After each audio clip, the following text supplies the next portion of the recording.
There's a story in the Bible about God providing manna from heaven, food to sustain the Israelites while they were wandering in the wilderness. But it never said specifically what it was. What was this manna from heaven? When I asked that question, I had no idea how much my life was about to change.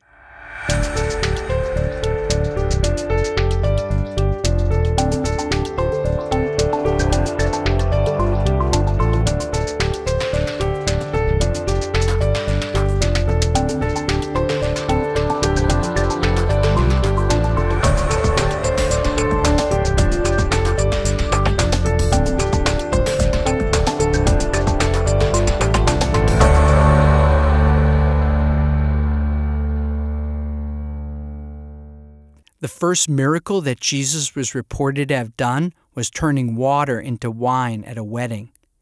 The story goes that they ran out of wine, and Jesus put a portion of the manna into the water that they boiled as tea. He told the waiters to pass it out as wine. So I call up Deepak, and I said, Deepak, I got to talk to you. I just found some stuff in the Bible that's not making any sense. I think I found some psychedelics in there. I think there's meditation. Like, what do you think? And he's quiet on the phone. And I was like, Deepak, are you there? And he's like, yeah. He said, where'd you find this exactly? Like, send me what you're talking to me about. What do you want to do, Deepak? What should we do about this? You want to write something up? And Deepak was like, this is too important. He's like, why don't we have a conversation about this? Could part of the religious experience have to do with plant sacraments? In Deepak's tradition, the mystery plant soma was used to bring people to communion with God.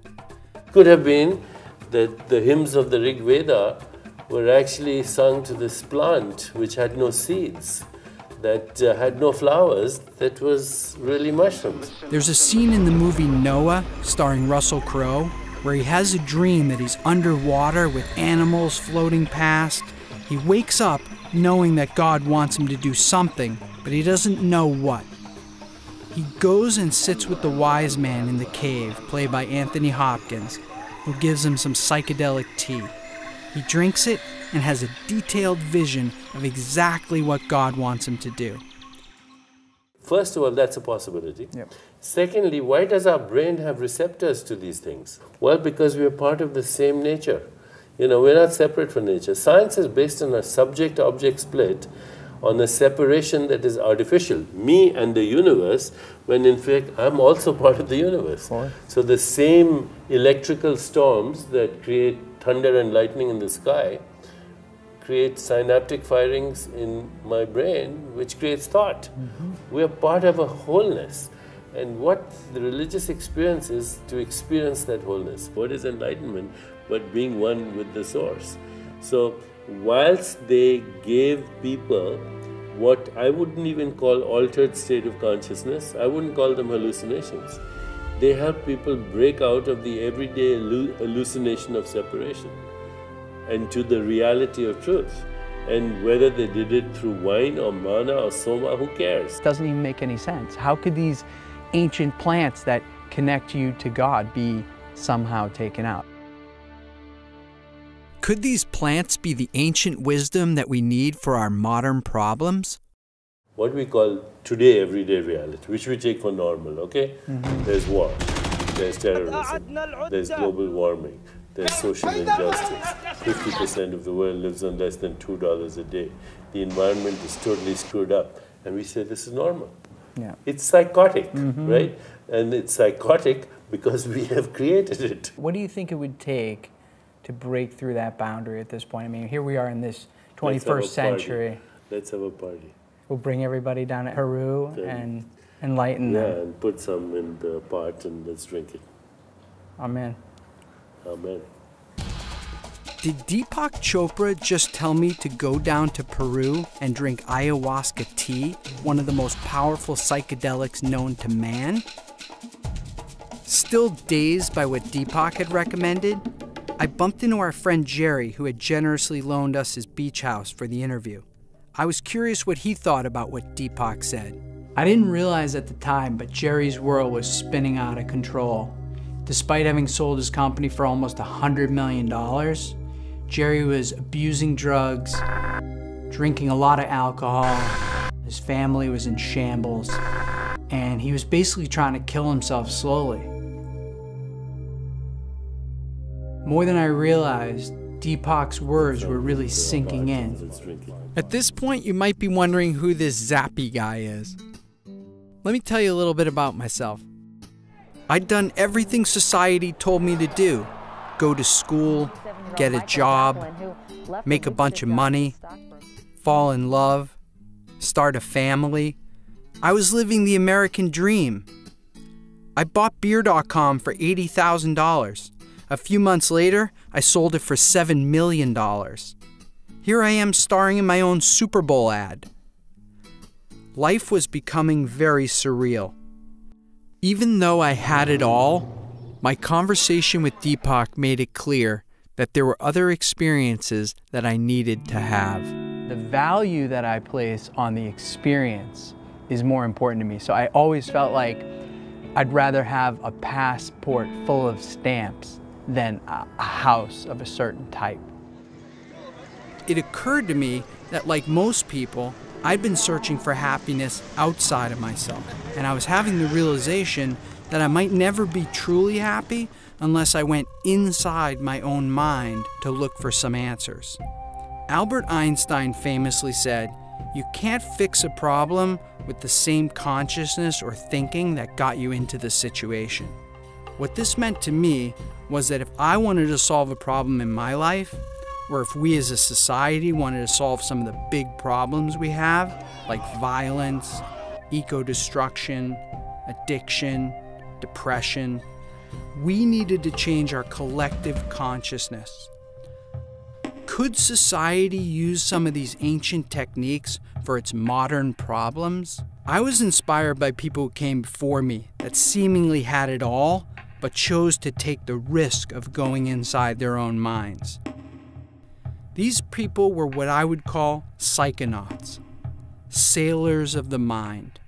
And I saw that these people were going inside their minds and exploring inside their minds as part of what they wound up doing. And I thought, wow, I have to do that.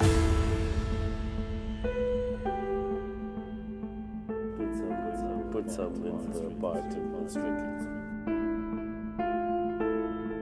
I figured before I got too extreme and sat with a shaman, I should go out and talk to some of Deepak's friends about our so-called reality. If you only identify with the realm of 3 dimensions, if you only identify with the realm of the body, if you only identify with the mortal circumstance and the mortal experience, then to that extent you are at the effect of those circumstances. Faith is standing on the conviction, standing on the knowledge and the conviction. There's something way bigger going on here. What we see is only a small portion of the total reality.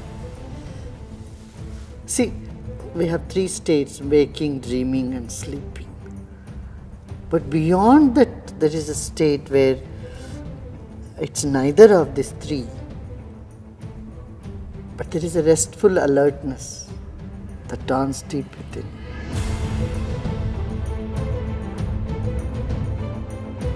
There's nowhere where we escape from being energy, so we're always energy. What we see as it looks physical material is actually the reflection of light, photons of light that hit our energy and bounce back. So we're reflecting light, but we're reflecting it as a force field, a tornado of energy. If we can stand within the unreal world, the ultimate unreal, that appears real, that seems limited by the laws of time and space, and yet have faith in the realm beyond, that literally invokes that realm into being.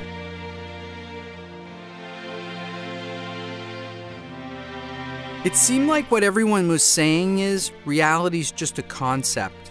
I needed to have the direct experience of going inside. Could ancient wisdom have included plants and meditation? I was excited to learn that a lot of celebrities, people like Jerry Seinfeld, Martin Scorsese, were doing this meditation for a long time. And recently, people like Oprah Winfrey and Dr. Oz and Katy Perry had taken up the meditation, and it seemed to be making them even more creative. I wanted to see if some of this ancient wisdom could help me to tap into my creativity. In the 1960s, a funny little man named Maharishi Mahesh Yogi came out of the Himalayas to the United States, and he wound up teaching his transcendental meditation technique to the Beatles, and the rest is history. Today, there are more than 7 million people worldwide doing transcendental meditation. What I like about the TM technique is that there's no dogma attached to it. It's really just a simple technique of silently repeating a mantra to yourself, which causes you to transcend into your quieted mind, to subtler and subtler states of consciousness, until a point that you reach a place called universal consciousness, an endless field of energy that connects all of us, where all knowledge is contained and where everything is manifested from. When the Maharishi passed away in 2007, he put John Hagelin in charge. As a quantum physicist and a meditator, he had successfully used quantum theory to support Maharishi's model of creative intelligence being at the center of all creation. Waking consciousness is all about being aware of something, this, that, this concept, that person. Transcending is leaving all of that behind to isolate and experience the self itself. It's blissful. It's not the end of the story. 10, 20 minutes of that is enough. The idea is to come back into activity and increasingly integrate and stabilize the experience of inner reality, inner silence, along with outer reality. And that's when life really gets to be interesting and fun.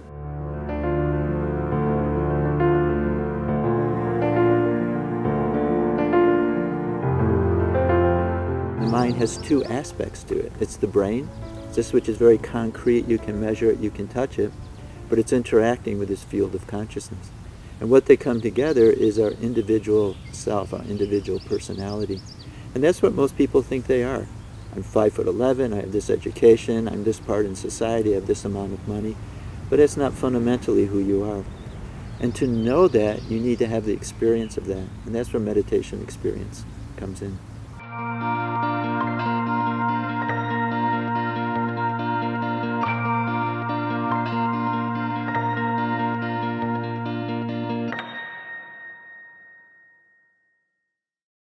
It was found that square root of 1% in some cities here and there, and it does create positivity in the atmosphere, in the tendencies of the people. What excited me about this was that if we wanted to change global consciousness, we only needed a critical mass of people tapped in. When I found in the Bible verses that said, "Be still and know that I'm God, the kingdom of heaven is within," that's what the meditators are saying. It's so obvious, it's right there. The Bible is saying, meditate. These days, religious affiliation is shrinking.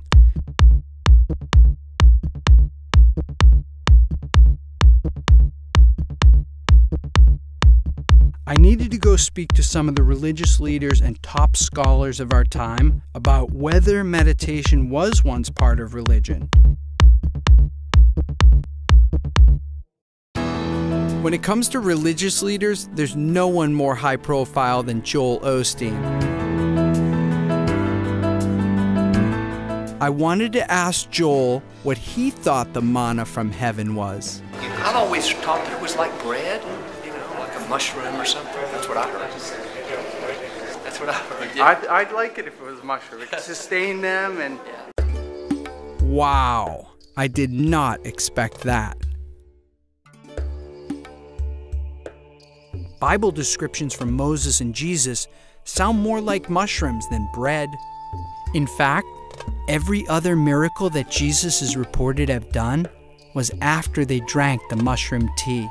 St. Mark's Basilica in Venice, Italy. Here's all the disciples, here's Jesus, and giant mushrooms behind him. Oh, very cool, yeah. So, got Jesus over here with these giant mushrooms behind him, painted. Jesus with the giant mushrooms behind him.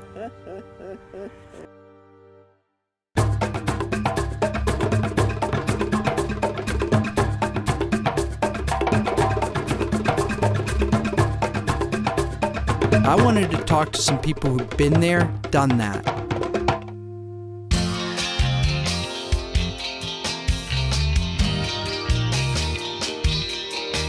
I've probably had as much psychedelics as anyone alive. When you fall away for a minute, something happens. That's actually the beginning. And now you have to relearn the world just like you were a baby. What I found makes ayahuasca very special, number one, is it's the only mind-altering substance that needs more than one substance. And the other fact that's interesting is that both of these substances, the MAO, which is harmaline or tetrahydroharmalol, or the DMT, both of these substances are produced in every mammalian nervous system. So there are substances that our body produces. Filmmaker Foster Gamble's documentary Thrive shattered many of the myths that we've been presented by regular society that keep us slaves to our so-called reality. So it seems to be a natural inclination to alter our consciousness somewhat. And I think one of the reasons for that is when we alter our consciousness, we can see our daily consciousness in a new way.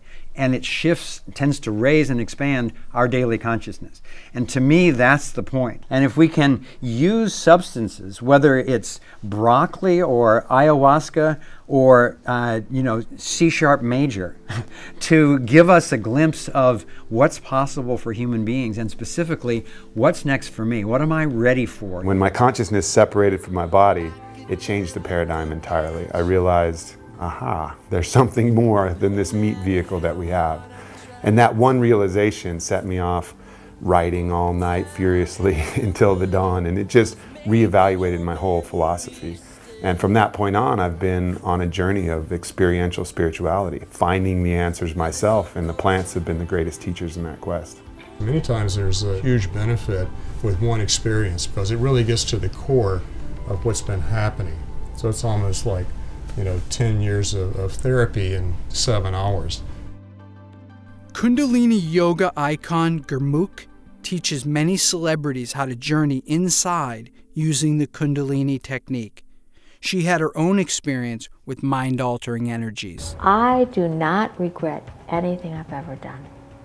People say, I did drugs. I said, well, so what? It got you here. Forget it. I've met other people that I wish they had because I feel they can't go through the barrier. They can't go into that sixth dimension. However you want to look at it, it's going to be the unknown, and you have a choice, fear or faith. Faith that you're going to come out all right, that the lessons are going to be valuable, and that the medicine will guide you, or fear that something else is going to happen.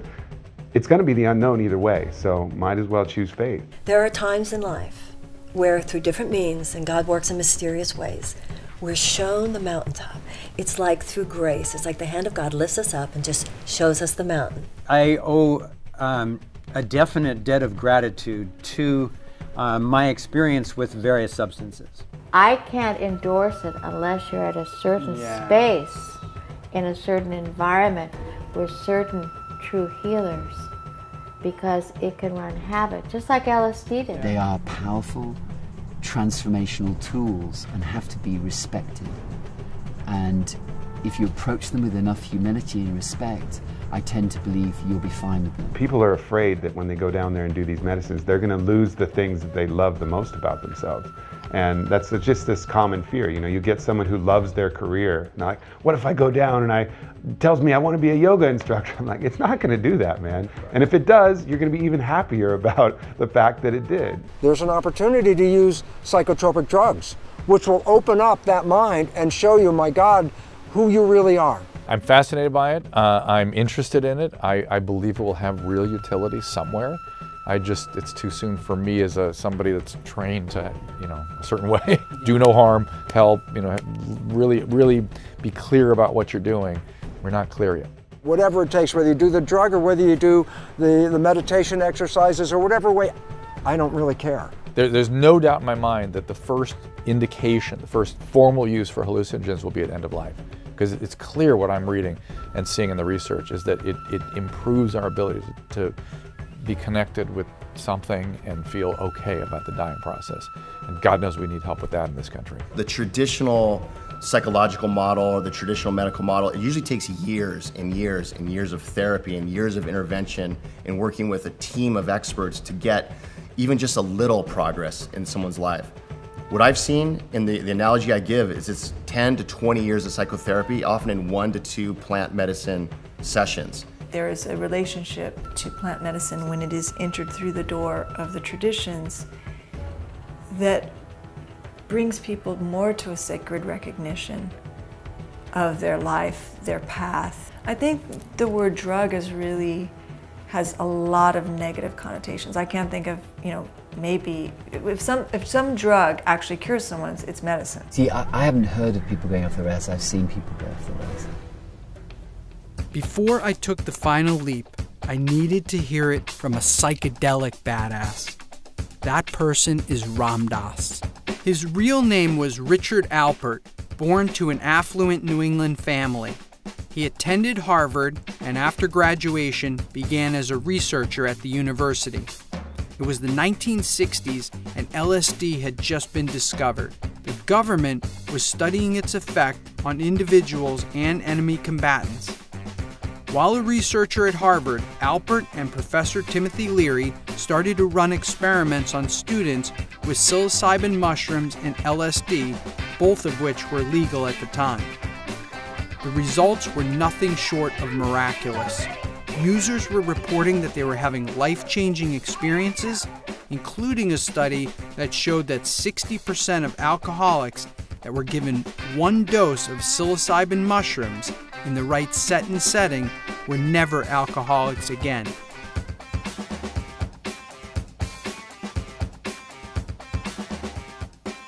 How could everybody not know about this? Discouraged with the West, he headed to India.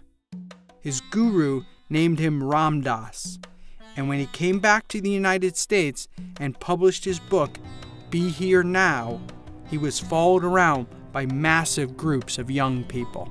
If anybody has the right intent to want to go to their own spiritual insides, the psychedelics are wonderful for them. Wonderful. Would you recommend that somebody Yes. looking? Yes. So seekers should go find a shaman. Sure. And go down and. Sure. That was it.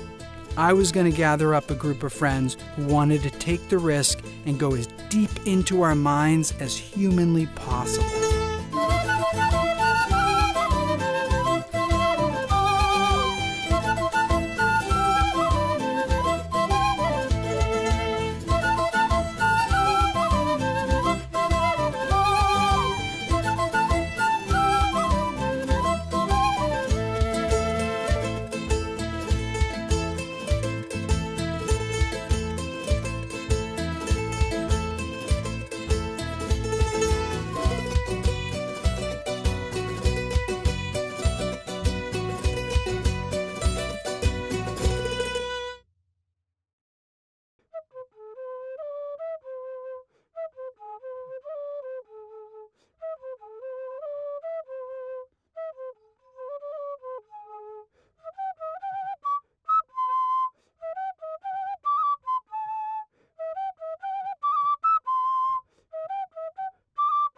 Things should just seem to be falling in place, it feels like it's guided, it feels like it's meant to be. So for me, I'm just letting it go, I just assume every miracle that is going to happen is about to happen, and I should just kind of enjoy it and let it happen. I have chosen to work with the Mesa, which is medicine bundle, meditations, rituals, counseling, and working with ancestral medicines such as Huachuma or San Pedro, which are ancestral medicines that have been used for over 5,000 years in the Andes of Peru by pre-Incan cultures who were masters of accessing dimensions of consciousness that are so deep that we often don't access. I feel like it doesn't matter where in the world you go, it's like you'll always find, you know, your kind. And when it comes to spirituality, I respect anything that, or anyone who kind of walks respecting the planet, loving nature, and opening their heart to, you know, the universe and love itself. As long as that's the main priority behind your religion or your, you know, ceremonial spiritual belief, then, you know, I'm down with you. I've got a few intents. Some are very personal, which I'm going to try and bring back to my family and loved ones. And try and take some of that knowledge or the glimpse of the other dimensions that are out there, which I've been trying to do kind of in artificial ways. I mean, sometimes with my own artwork and my creativity, but in other ways with less natural things. And sometimes that's an anesthetic for pain or just your day-to-day life that gets you down. But yeah, this is something that's been calling me for a while to come and do this, but it hasn't been the right moment in my life, and so it all seemed to just fall into place naturally. I'm here to have sort of like a rebirth, to, you know, tap into a place that I guess I've never gone. So I don't know where that is. I don't know what that is, but hopefully it's a good thing, and I'll be able to get through it. When you drink the medicine, 50% of the medicine's responsibility is to do all the healing, all the cleansing, all the awakening, all the clearing, all the harmonizing that it needs to do. But the other 50% of taking it further, of taking it deeper, is always yours. Part of my work in this is to make the most gentle transition possible from being very sleepy to being fully awake. Really looking forward to tapping into some of those guys' stuff upstairs.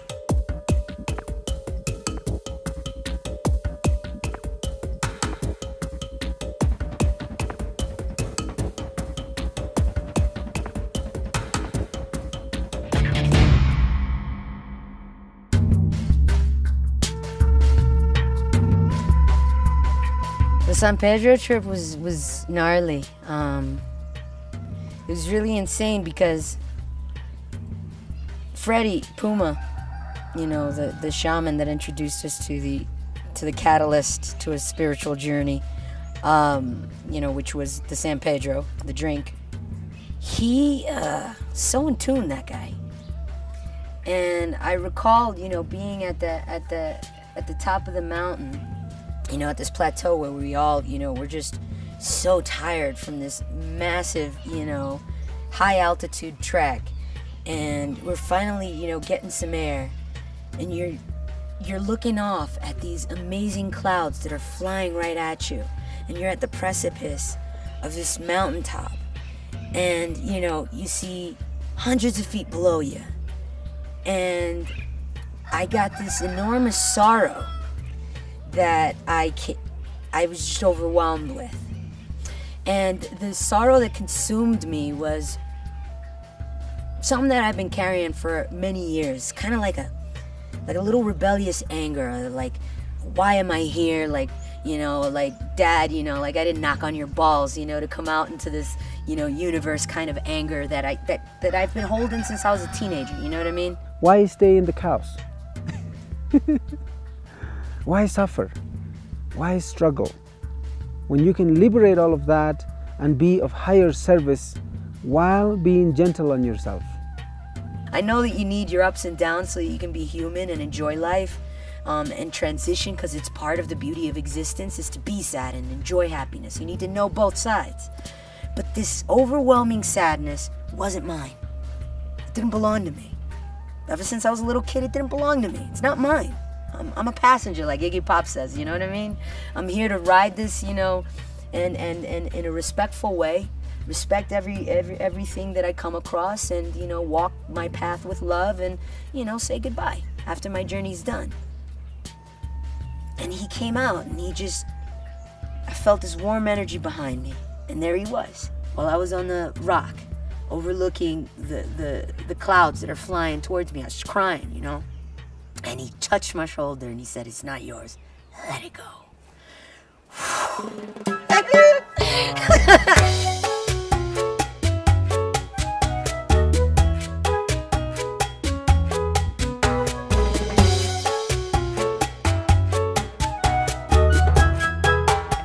One, two, three. All right.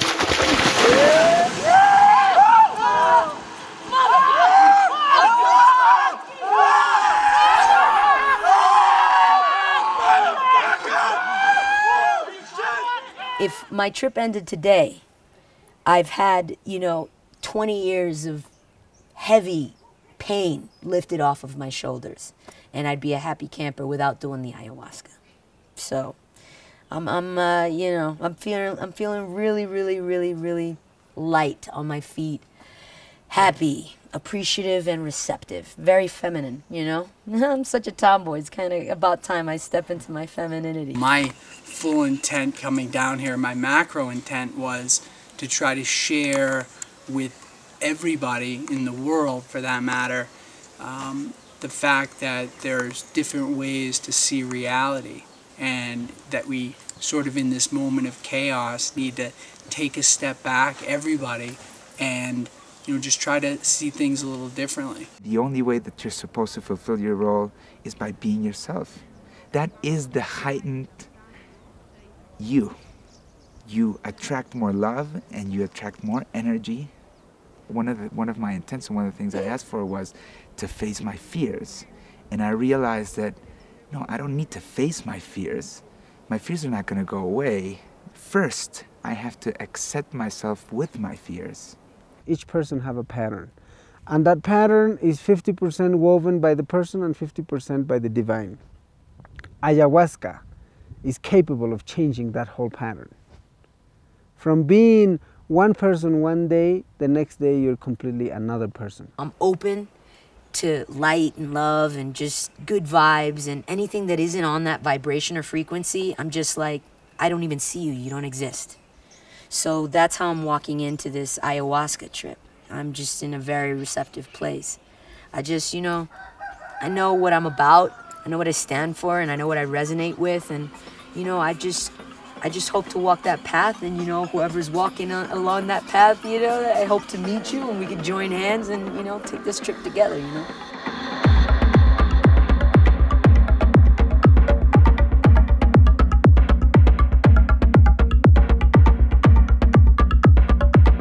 Happened for me in my ayahuasca experience when I was sitting there and I realized that I had just died. As I was looking at death and experiencing death, I saw how dynamic it was and how much was going on. And I realized that I never needed to fear death again. It was totally liberating. And as I spent time in this ayahuasca experience, I realized that I was sitting in a place where I could ask any question. I could go into the future, I could go into the past, whatever I wanted to know. So I'm gonna ask a big question. So I decided to ask, why do bad things happen? And immediately upon asking that, I was ripped out into the edge of space. Back to where when you're a kid, you go, yeah, but what's past space? And people go, oh, more space. And what's past that? More space. I was out there on the edge looking at everything in the universe basically contained, like God would look at it. And as I'm looking at it, Spirit said to me, do you see that? It's totally balanced. It's perfect. And I looked at it and I was like, wow, that's true. It's totally balanced. It's perfect. If something happens over here, it'll just be made up over here. And as soon as I had that realization, I was sucked right back in. I was sitting in the room again. And as I was coming out, I just started to laugh. I was laughing and I realized that I had just gotten the entire human cosmic joke. Here we are with God, the man with the white beard, and Buddha and Muhammad and Jesus, all these men. And I was with God, and it was a woman. That has stuck with me every day since my ayahuasca experience.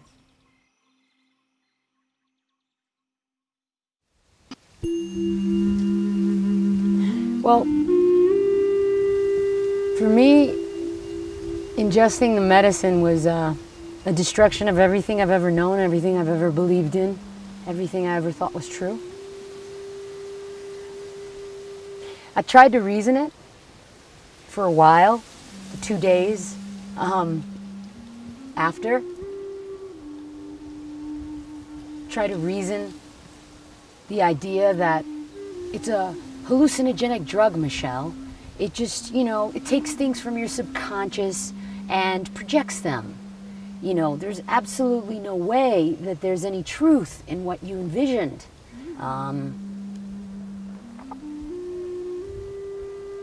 That it's just a trip. You know, you read tons of books on alchemy, you know, you have tons of, you know, information about symbolism and religion deep embedded into your brain since you're a little kid. But I know in my heart of hearts, it's not true. And that everything that I have ever known could quite probably be bullshit. And it makes me happy. I felt a peace and calm that I've never experienced in my life. An overwhelming feeling that I could relax instead of constantly macheting my way through life with my urban armour on. It just stripped everything away and put me in contact with something that was a benevolent higher power, is the only way I can really describe it. I had such a hard time in the middle of it. I know, like a surgeon, and I felt my wounds, my wounds just opened up, and I was feeling pain, and then like I grew up, and I was able to you know, love myself a little bit more.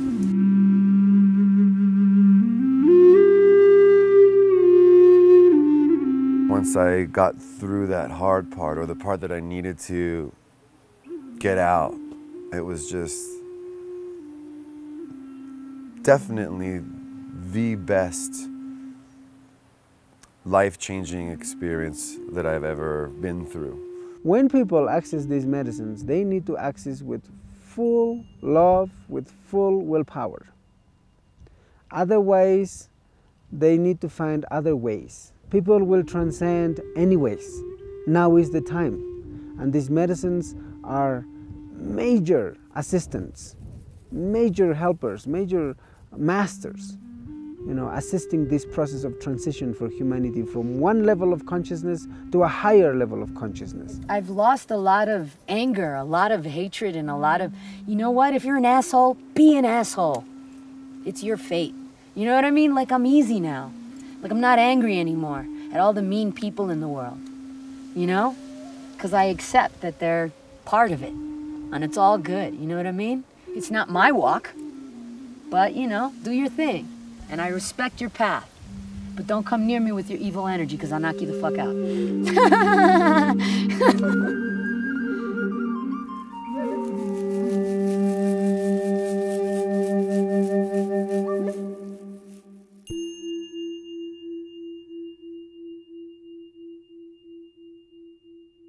It all comes down to intent for me. If your intent is right, it's going to work, it's going to be better than you thought, and you're going to have a lot less chaos. It seemed to me that nature recognizes that people are highly stressed and that people need healing medicines for the problems of addiction and depression.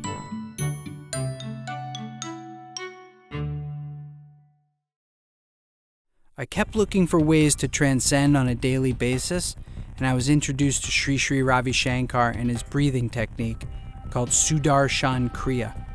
The technique is being done by millions of people, including prisoners and inner city youth who've been trained by Sri Sri to use the technique to overcome their physical environment and give themselves internal strength.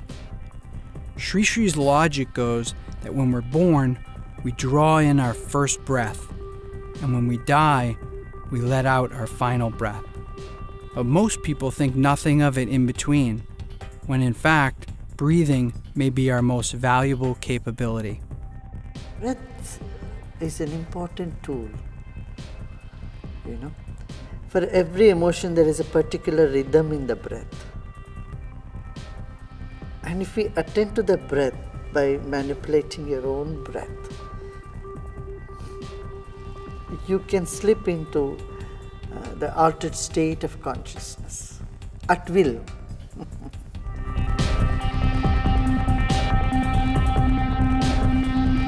I learned the Kriya breathing, which blew my mind.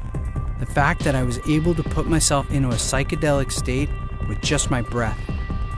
Lightning bolts were shooting out of my hands and feet. Time stood still.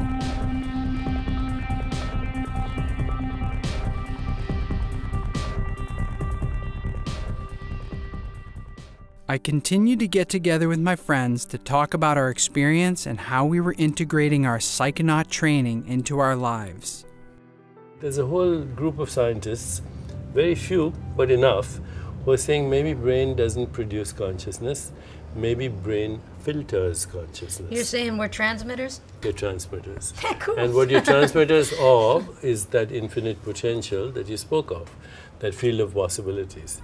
And so when you start to break down the boundaries, then all that's left is the infinite. So the boundaries are like your prejudices, things They're that all you know that concepts, you've yeah. accumulated throughout life that you either repel or are attracted to? Yeah, every boundary is a conceptual boundary in consciousness. This is an Earth rover. This gives me an opportunity to come to this planet, step into this suit, have these life experiences, be creative, and marvel at this planet that we come to. And it's so funny because A, I started this whole thing not spiritual. B, once I saw the nature of the cell membrane, the self-receptors, I said, oh my God, instantaneously I had to recognize if you buy the science, then it's not is there or is there not, there's a spirit. So it really helped me to bring my scientific mind and my kind of spiritual experience together and realize they're not different at all. We're just discovering through all these pathways how all of that is one.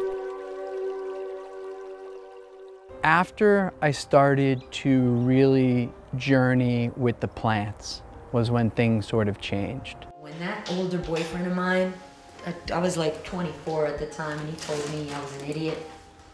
And he said, you're very passionate, but you have nothing to back up how you feel about the world. You don't read, you don't have, you read one book and you can get 20 years worth of research in one book. And he kind of like opened up my mind to do research and to fill my mind. Now, when I see the world, I do a psychedelic, I think metaphorically, I think on so many different layers, and of course I enjoy the moment too. I can chase sensations like any of them.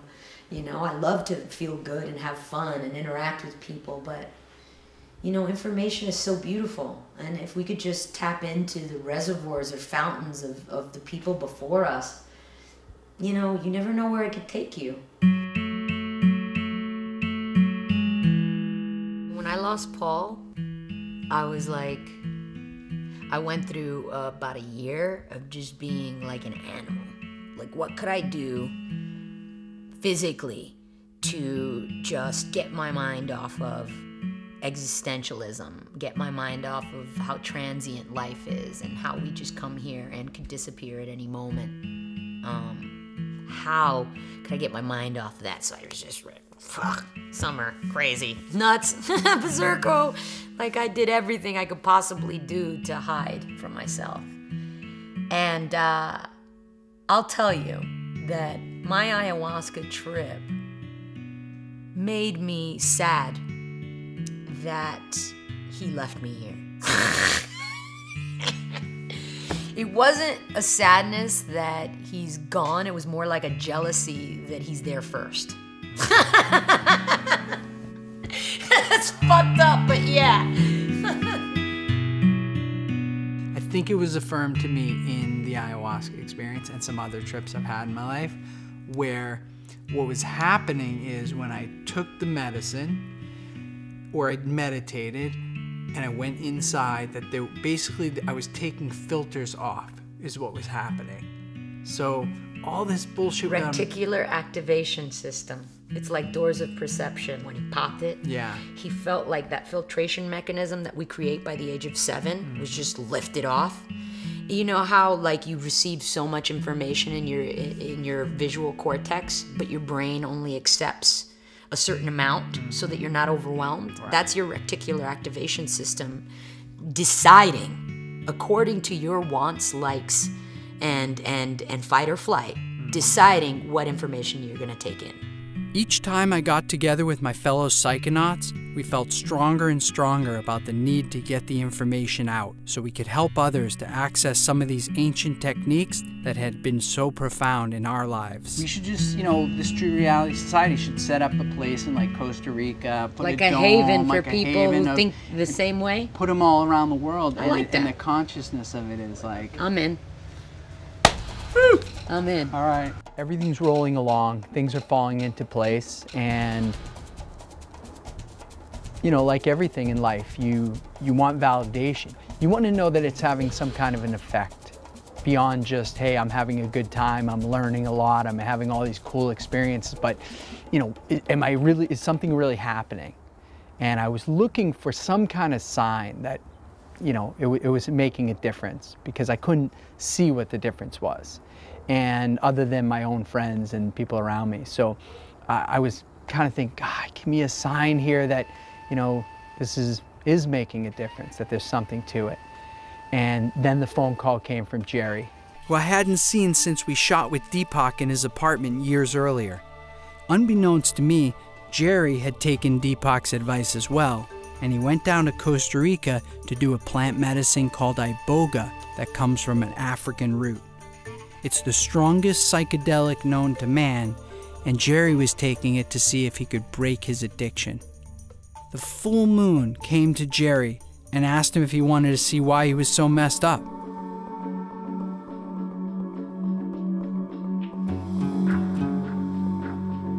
Because of my life, I had like addiction issues, tons of women issues, ego issues out the gazoo, smoking, drinking, you name it, I was a fan, right? So I said, what's wrong with me? And so what happened then is that my body went to a house that I hadn't seen in 48 years. It was my grandfather's house in Scranton, Pennsylvania. And at the front of the house, like 3-year-old me is going like this to me. He's like waving me in. And I'm looking at the floor, and there was, as a kid, I knocked over cranberry juice or grape juice, and it hit the wall, and that stain was on the wall. This is how perfect detail. And then next thing you know, the kid opened the door and like went like this to me, like, go look at it. And my grandfather was sexually molesting me, and I was 3. The moon told Jerry to go see his dead grandfather and have him explain why he'd done it and give him an apology. Jerry went to see his grandfather, who denied it ever happened and sent him away. She told him to get his father to help him to get an apology from his grandfather. And he said that he was sorry, and I told him I forgave him. And even though he wouldn't do anything for me. And then the guy, the shaman, goes, hey, go to the moon. So I went to the moon, back to the moon, and I said, Mrs. Moon, what can you do for me? And she said, open your chest. And I went like this, and my heart was in there. And the moon took my heart out and washed it. And I said, what? The shaman saying, what is she doing? I said, she's washing it like this, like, because she has hands, right? Crazy, but truth. She's washing it. And he said, I said, what should I do with it? To the shaman. He said, have her put it in your left hand. I said, Mrs. Moon, would you put it in my left hand? And she put it in my left hand. And he goes, I said, what do you want me to do with it? He goes, put it in your chest. And I went to put it in my chest, and it got here, and it was black again. So it only stayed pink for like, I don't know, 5 seconds. And I said, I'm not putting this thing in me because it's shit. It's terrible. And he said, ask her for a new one. So I said, Mrs. Moon, could I please have a new heart? And she said, yeah. And then she gave me this new heart. And then I put it, I said, what do you want me to do with it? She said, put it in your left hand, put it in your chest. And then the next day, I was a different guy. He hasn't touched drugs since, and he's able to have a drink socially without needing to get drunk. He's reunited with his family, and for the first time, he's in a real relationship. The first time I was invited to do plant medicine, I thought the person was crazy. I was like, you're gonna take a drug to get spiritual? I don't think so. And I wanted nothing to do with it, and it freaked me out. You know, my mom's a meth addict and I was a meditator. And finally, this woman who's like just a love in my life invites me to go, and I couldn't say no. So I went, and that night, she told me, set some intentions of what you want to see. And I said, okay, I want to see why I keep attracting the same psycho guy over and over and over with a different face, sucking the light out of me. And the second thing that I wanted to see was, what was I here to do? And so that night was just one of the most amazing nights of my life. I was shown exactly who I am, what I'm here to do, and exactly why I kept attracting that same psycho guy over and over and over again. It's just amazing because Jerry and I wake up every day and we're just like, wow, is this our life? Like, we just feel so blessed to be in love with our best friend and to be doing what we love. Immediately when I came back and my kids saw me, they knew I was a different guy and they knew something changed. As soon as he walked through the door, I can like visibly see a difference, let alone when I was actually talking with him. I was like shocked, you know? I was like, well, I gotta give this thing a whirl. If it could turn him around 180, what could it do to me? The first time I saw Gerard after he did plant medicine, he didn't even have to speak or say one word to me. I could tell as I walked up to him, about 15 feet away, I knew he was a changed person. The chances of someone coming out of that severe of a lifestyle case is very rare. I didn't want to drink anymore. I was smoking 2 packs of cigarettes a day, went from that to nothing immediately. I can't even think about doing drugs. Like I wouldn't even have the thought to go do some drugs. He's like Zappy. Not only did I take plant medicine and break my addiction in one session, but I've actually opened up a center for people to come and expand their consciousness, heal themselves, break addiction, and it exists. And I was like, oh my God, it manifested from that conversation with Deepak that day where he said, stir it up in the pot and drink it.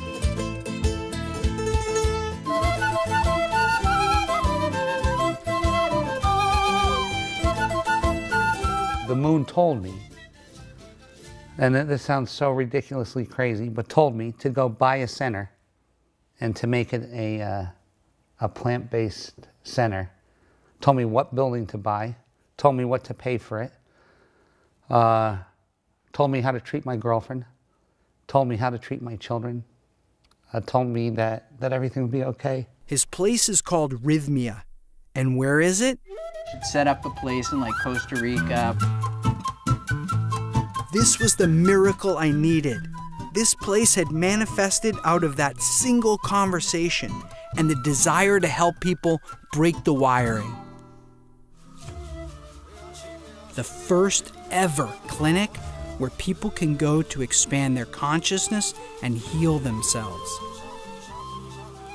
While you're at Rhythmia, you can receive counseling and spiritual development, including a program developed specifically for Rhythmia by Reverend Michael Beckwith called The Answer Is You. It's a consciousness expanding program that allows people to, 1, take 100% responsibility for their own life, come out of the shame and blame game, blaming others. 2, it moves you through a period of forgiving yourself and forgiving all others so as you can be clean inside. 3, you begin to embrace the vibration of intentionality, having an intention or a direction of how you want your life to be. You have to choose this. If we don't choose it, then the undertow of the human society is choosing for you. Going to a place like, what's being created at Rhythmia is a place where you can literally just come back to life's rhythm. The miracle that you're going to get is that you're going to get the real truth. And the truth is that that we are all of us, connected from the same thing. And that love is the thing that holds us all together. And when you get to that truth, that's the whole thing that you've been running from your whole life, is that one truth. And then you come and you come to a place like this and you get to see that that's the truth. Then there's the miracle. And then you can walk away and go, you know what? You know, I lost everything this weekend or this week, but I gained my life. And what more could you ask for in a vacation?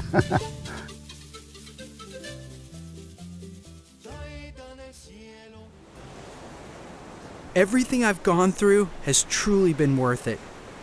Because even before this movie's finished, it's already changed the world. Because this place exists.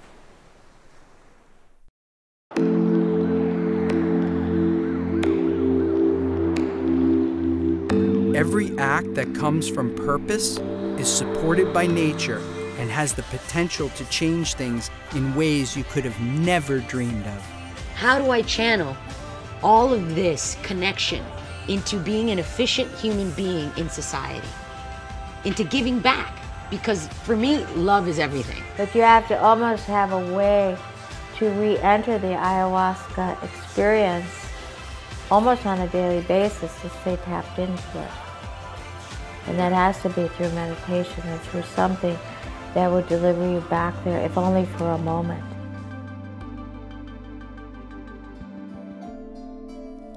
All of us had life-changing experiences. So the question is, how could these incredible plant energies be illegal today to consume or even to study? It turns out that the answer to that question may be even more sinister than the reason they've been taken out of religion: money. The pharmaceutical companies are only interested in selling their patented petroleum-based medications that people need to take for the rest of their lives. These drugs do not cure, but only mask the symptoms and have significant negative side effects. Here I am, living my entire life sustained by plants. I'm eating vegetarian, and my day job is bringing out a plant-based formula to help people with addiction. I owe everything to these ancient tools.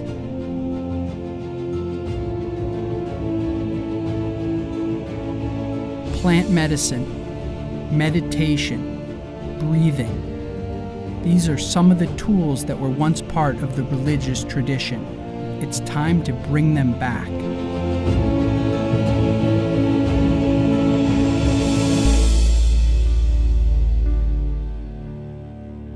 We started the True Reality Society to create a peace army to counteract mass violence in the world and to bring together people who believe in the importance of going inside their minds.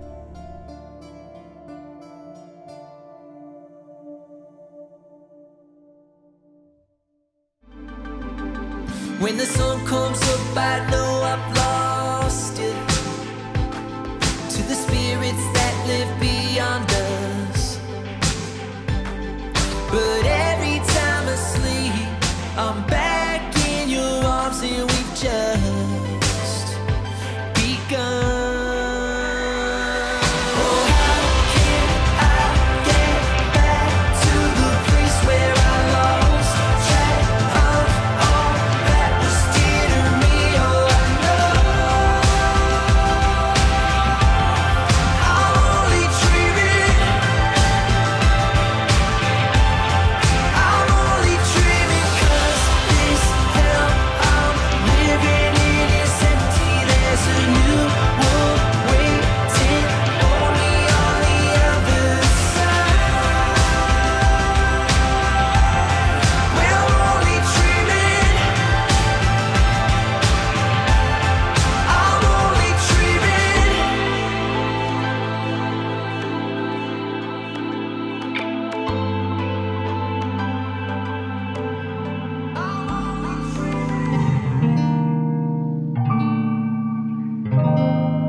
shall shine a light. She'll show me what I need. I'm going through changes, always changing faces. I'm going through phases. I'm going through changes.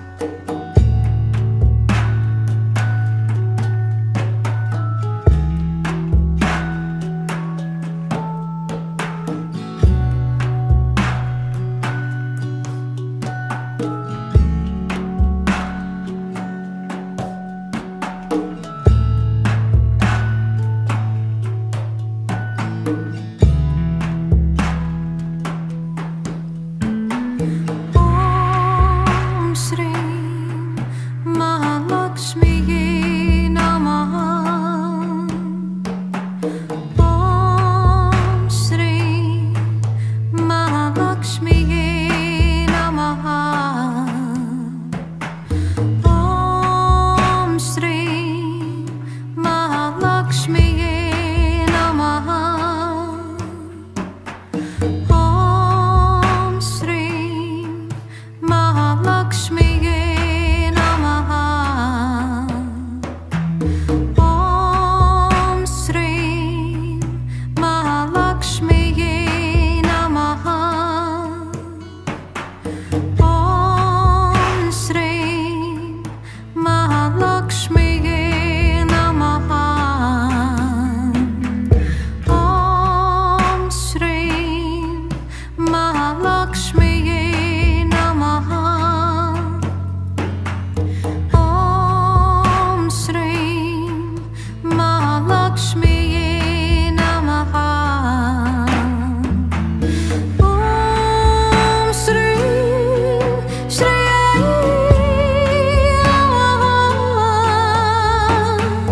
Om Shri Shri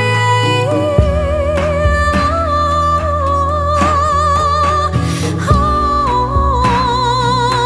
Shri Shri Om Shri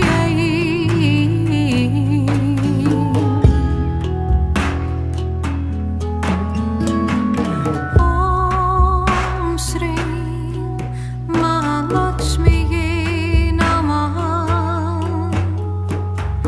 Om Shri Mahalakshmi Namaha.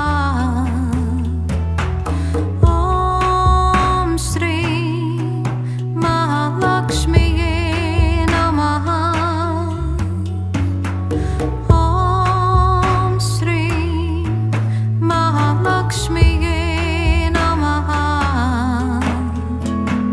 Om Shri Mahalakshmi Namaha. Om Shri Mahalakshmi Namaha. Om Shri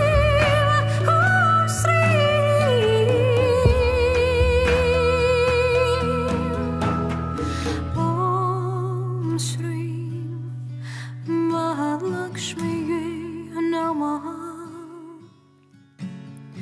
Om Shri Mahalakshmi Namaha.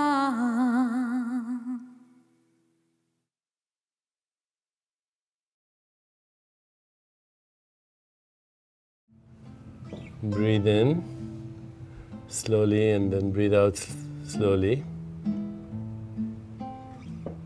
On the in breath, perhaps having the thought peace. And on the out breath, the thought joy, peace. On the in breath and joy on the out breath.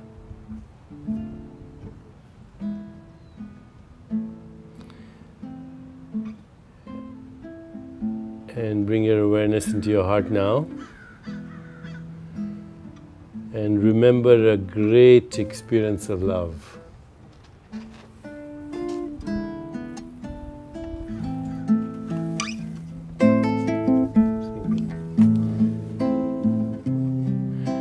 Remember a great experience of compassion. A great experience of joy.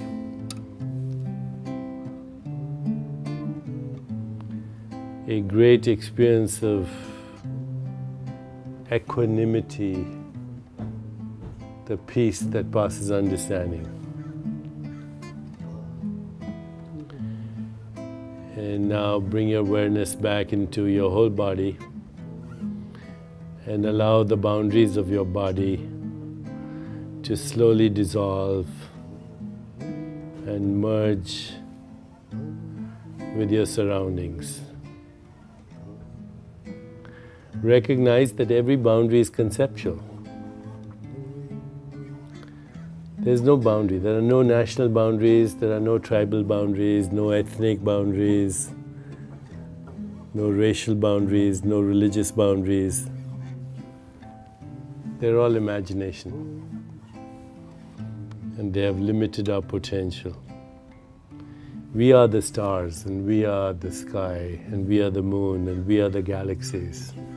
We are the cosmic horizon, we are the Big Bang, we are the laws of nature, we are Planck scale space-time geometry where everything dissolves into all possibilities, where Platonic values like truth, goodness, beauty, harmony, evolution are embedded as the essential raw material of the universe, where there is mathematical truth but also musical truth, where there is the poetry of the universe and the dance of the universe, and we are that dance.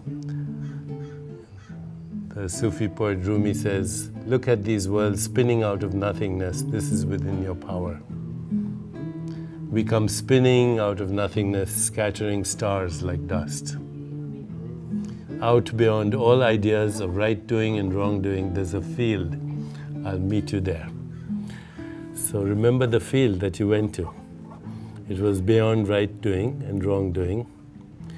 It was the field from where we come and which we long for.